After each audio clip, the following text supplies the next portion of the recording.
안녕하세요, 여러분. 세상을 바꾸는 사람들의 영상 굽는 마을에 오신 걸 환영합니다. 오늘의 이야기는요, 사기를 당한 사람의 잘못도 있다입니다.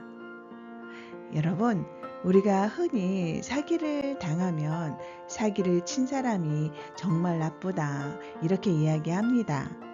그런데 제목을 보니 사기를 친 사람뿐만 아니라 사기를 당한 사람도 무언가 잘못이 있다고 하네요. 오늘의 이야기 시작하겠습니다.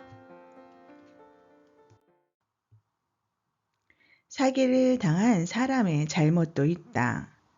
사기꾼은 나에게 사기를 칠 자격은 있지만 내가 남에게 사기를 칠 자격은 주어지지 않았다.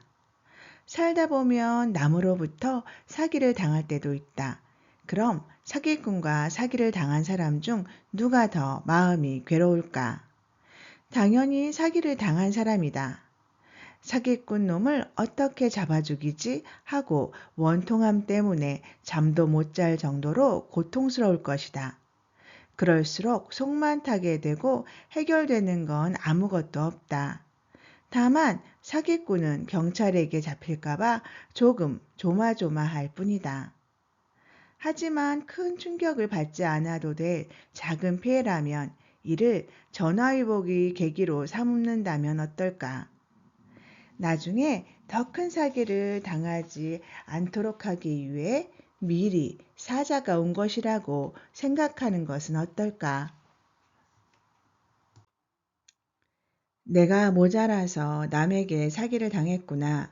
내 모자람을 일깨워주기 위해 사기꾼이 왔구나. 지금은 어렵지만 오히려 사기꾼아 고맙다. 이제부터는 어떠한 일이 있어도 사기를 당하지 말아야겠다. 차라리 이렇게 교훈 삼아서 다시는 사기꾼의 유혹에 빠지지 않도록 조심하는 것이 중요하다는 이야기다. 그러니 사기꾼을 미워하지 말고 오히려 고맙게 생각하고 더 열심히 살면 더 큰 지혜가 일어나서 빠른 시일 내에 피해본 것이 복구가 될 것이다. 그렇지 않고 주저앉아서 사기당한 것을 계속 원통해 하거나 고통을 되씹는 건 오히려 건강만 해칠 뿐 자신에게 전혀 도움이 되지 않는다. 사기 당하는 것도 깊이 생각해 보면 자신의 무지로 인한 결과이다. 사기를 당한 사람의 잘못도 있다는 뜻이다. 하지만 이를 계기로 앞으로 대처를 잘한다면 지혜가 생겨서 다시는 사기꾼이 근처에도 오지 못할 것이다. 왜 그럴까? 사기꾼은 자기로 인해 사기를 당한 사람은 이미 지혜를 터득했기 때문에 다시는 사기가 먹히지 않는다는 것을 미리 알기 때문이다. 그런데 세상은 희한하게도 사기를 당한 적이 있는 사람이 사기를 또 당한다는 통계가 많다. 도대체 그 이유는 무엇일까? 간단하게 설명하자면 사기당할 걸 빨리 포기하지 못하고 거기에 자꾸 미련을 두기 때문이다. 이를 안 또 다른 사기꾼이 기회를 노리기 쉽다. 이때는 대개 처음보다 더 큰 사기를 당한다. 놀랍게도 이것이 우리가 살고 있는 이 사회의 현실이다. 그러므로 사기를 당한 후에는 사기꾼을 원망만 하지 말고 자신이 왜 사기를 당했는지 그 이유를 파악하는 것이 더 중요하다. 그렇게 되면 어떤 사람이 사기꾼인지 한눈에 알아볼 수 있는 지혜가 열리게 된다. 그렇지 않고 사기꾼을 계속 원망하거나 미워하게 되면 적반하장이 되어서 나중에는 더 큰 사기를 당하는 것이 대자연의 원리이다. 다시 말해서 자신이 무엇을 잘못해서 사기를 당했는지 반성하고 공부하는 계기로 삼아야 한다는 뜻이다. 사기꾼이 나에게 온 이유는 내가 행동을 잘못한 탓이다. 이처럼 사기를 당하는 근본적인 원인은 자신에게도 있음을 알고 대처를 철저히 하면 다시는 사기꾼이 다가오지 못한다. 사람은 잘못이 있으면 빨리 고쳐야만 성장할 수 있다. 우리가 매사에 인생을 이러한 마음 자세로만 산다면 좋은 인연들이 많이 찾아와서 당신을 돕거나 복을 받게 해줄 것이다. 덧붙이자면 사기꾼은 나의 재물을 훔쳐갈 자격은 있지만 내가 남에게 사기를 칠 자격은 내게 주어지지 않았다는 것이다. 설령 내가 사기를 당했다고 해서 사기꾼을 증오해서는 안 되는 이야기다. 대자연은 어떤 경우라도 남에게 화를 내거나 증오하는 사람에겐 절대로 복을 주지 않는다. 그러니 원통하고 억울하더라도 사기꾼을 사회의 법과 대자연에 맡겨두어야 한다.